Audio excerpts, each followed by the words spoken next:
Hello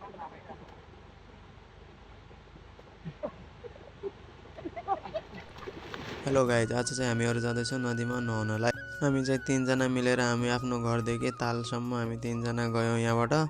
अनि तालको view हेर्दै हेर्दै अरू छावाहरू पनि आए। त्यतै छावा आएर हामीले चुक खायौँ। त्यहाँ यस्तो अमिलो थियो कि कुरै।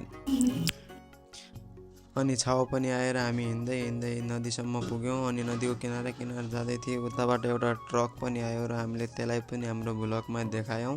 घाम पनि टिलिक्क लागेको थियो र हिँड्दै हिँड्दै जाँदा हामीलाई पानी प्यास पनि धेरै लाग्यो। हामीले एक ठाउँमा पानी पियौँ अनि फेरि नदीतिर लाग्यौँ।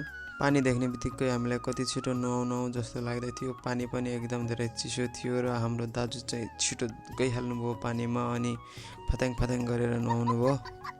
अनि दाजुलाई चाहिँ नुहाउँदा भोक पनि लाग्यो अनि चाउचाउ खानुभयो। हामी चाहिँ उता नुहाउँदै थियौँ। फेरि सरकार पनि उता स्याम्पू लगाएर नुहाउँदै थिए। अनि हामीहरूले उठाउन सक्छौँ कि सक्दैनौँ भनेर गेम खेल्दै थियौँ र सकेनौँ हामीले।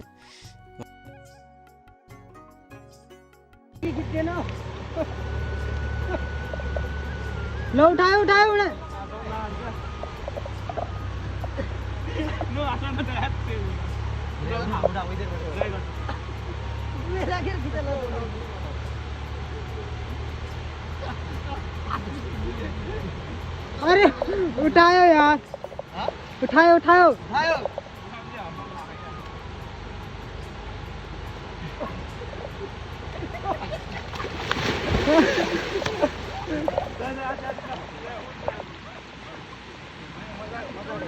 भयो।